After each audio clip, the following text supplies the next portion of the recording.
দেখুন কিভাবে কৃষকরা ধান লাগায়। ঠিক আছে, অনেকেই দেখতে চান যে কৃষকরা কিভাবে ধান লাগায়, অনেকেই এটা দেখেন না বা দেখার ভাগ্য হয় না। তো আজকে দেখেন একজন কৃষক, উনি তার ধান খেতে উনি ধান লাগাচ্ছে, মানে রোয়া লাগাচ্ছে আর কি, যেটা গ্রামের ভাষায় বলে।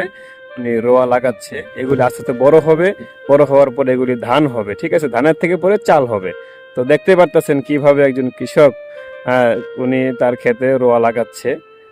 দেখুন, মানে একেবারে অনেকেই মিশিং দিয়ে লাগায়, কিন্তু তাদের হাত মিশিং এর চেয়েও আহ, একেবারে স্পিডে চলে, কারণ তাদের অভিজ্ঞ অনেক বেশি। ঠিক আছে, কারণ তারা সারা জীবন খেতে আহ, কাজ করতে করতে তাদের এরকম অভিজ্ঞতা হয়েছে। দেখতে পারতেছেন কত দ্রুত উনি হাত চালিয়ে ওনার খেতে উনি রোয়া লাগাচ্ছেন। আসলে কৃষকরা যদি আহ, পরিশ্রম না করতো, তাহলে কিন্তু আপনি আমি এই যে ভাত খেতে পারতাম না, কারণ তাদের ফসলের এই ধান চাল কিন্তু আমাদের কাছে এসে পৌঁছায়, তারপরে কিন্তু আমরা এগুলি কিনে খাই। ঠিক আছে, তাদের পরিশ্রমের কথা বলে শেষ করা যাবে না। তারা যে মাঠে কি পরিশ্রম করে, আসলে কৃষকরা আছে বলেই আপনি আমি এ পর্যন্ত হয়তো বেঁচে আসছি, মানে কিছু আহ, ফসলি জমি খেয়ে বাঁচতে পারতেছি। ঠিক আছে, কৃষকরা অত্যন্ত পরিশ্রম করে। আপনি আমি যদি এই পরিশ্রমটা করি, হয়তো আপনাকে আমাকে খুঁজে পাওয়া যাবে না। তারা অত্যন্ত পারিশ্রমিক, আর বিশেষ করে বাংলাদেশি কৃষকরা অনেকটাই পরিশ্রম করে।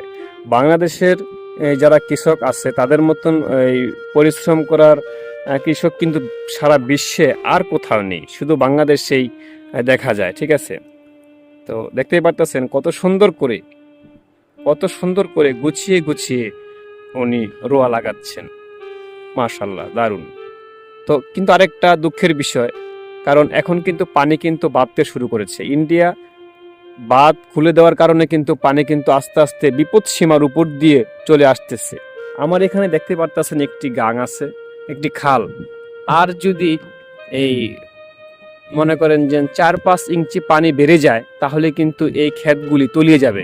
যদি এই ক্ষেতগুলি তলিয়ে যায়, তখন কিন্তু কৃষকের এই ফসলগুলি নষ্ট হয়ে যাবে।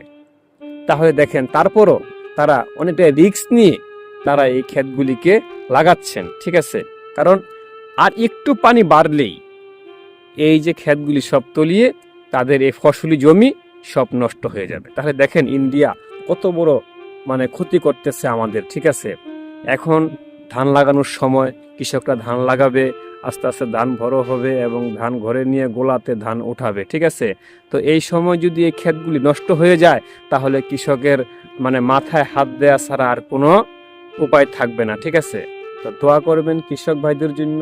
বিশেষ করে বাংলাদেশি কৃষক ভাইরা অত্যন্ত পারিশ্রমিক। আর সবচেয়ে বড় কথা হচ্ছে গিয়ে, ধানের জন্য বিখ্যাত নেত্রকোনা ময়মনসিংহ জেলা। ঠিক আছে, এই জেলাতে প্রচুর পরিমাণ ধান হয় এবং সারা বিশ্বে ধানের জন্য বিখ্যাত এই আপনার ময়মনসিংহ জেলা। বাংলাদেশে বিশেষ করে ময়মনসিংহ জেলাতেই বেশিরভাগ ধান হয় এবং এখানকার কৃষকরা কিন্তু অনেকটাই পরিশ্রম করে এবং তারা সুন্দর করে গুছিয়ে ধান লাগাতে পারে এবং এখানকার ধান চাল অনেকটাই সুস্বাদু হয়ে থাকে। ঠিক আছে, তো যাই হোক, আজকের মতো এখানে আপনাদেরকে দেখালাম কিভাবে কৃষকরা এখানে ধান লাগায়, রোয়া লাগায়। তো একজন সফল কৃষক। ঠিক আছে, তো উনি এইমাত্র কাজ শেষ করে এখন উনি বাড়িতে চলে যাবে আর কি।